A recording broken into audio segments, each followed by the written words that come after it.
Hey guys, this is AMD Team Red coming at you.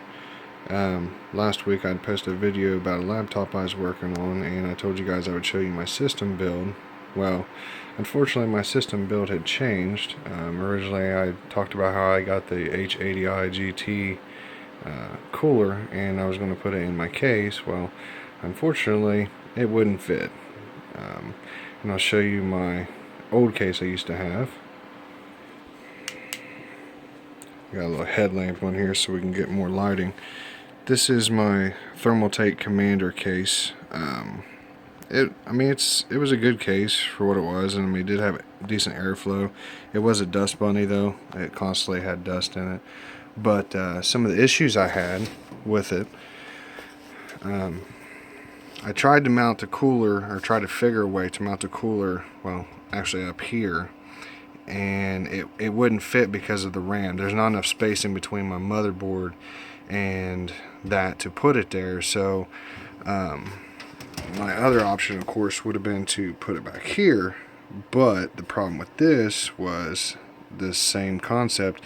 It wouldn't fit. It didn't line up because the radiator, you can't really see, but there's not much thickness here, and with the radiator size it just wouldn't fit.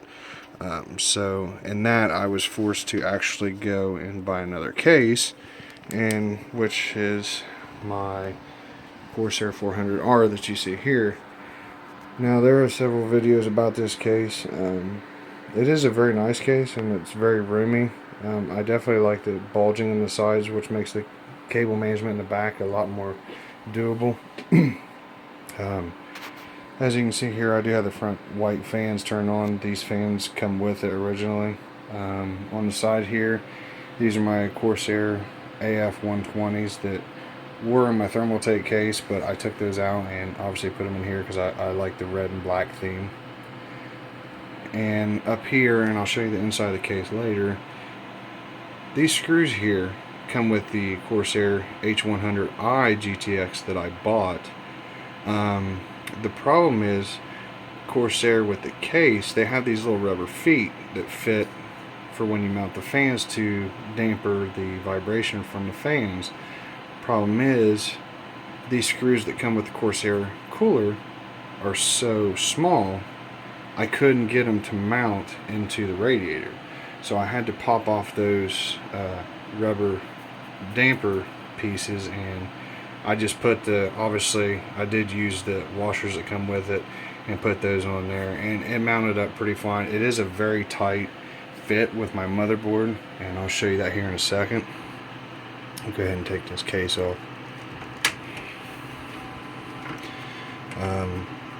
My computer is not that quiet, but is a lot quieter now than it was with my Thermaltake C4 cooler, and I'll show you what that beast looks like here in a little bit. I'm going to turn my headlamp back on.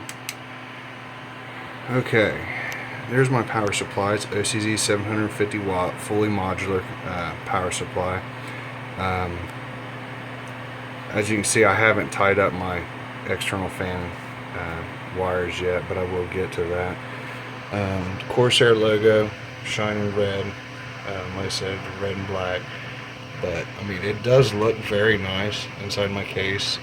This is an ASRock 990 FX Killer motherboard.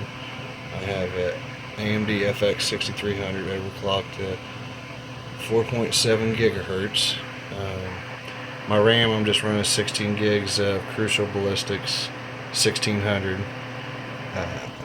My video card there is a XFX R9 280. Bought it last year for about 150 bucks around March, I believe, and it was a pretty good deal because the 300s were coming out. But if you can see it, and can't see it all that great, there is the Corsair H100i GTX. Very nice cooler. I have done some testing with it to test what my CPU temperatures were, and they're so dramatically lower than what they were before, and I'll do some screenshot video of that at a later time. As far as my storage goes, I do have a Kingston V100 120 gig SSD. Very disappointed in this.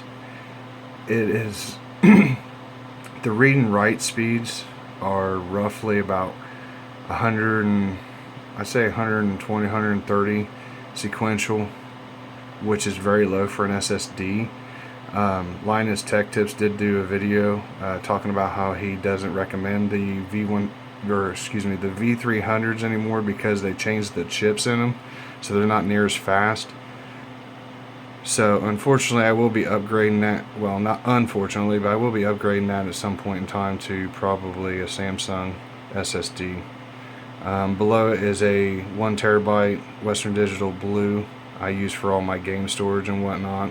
And then down here is two 500 gig Western Digital Blues that I use for my backups. But all in all, it's a very good computer. I've had very good luck with it. It plays games like no other, considering it's only a single GPU and it's not like the biggest, baddest you can get. I will be posting, like I said, more videos of gameplay, screenshots, so you guys can see what some of my specs and benchmarks are. But for now, I'll let you guys go. Catch you later.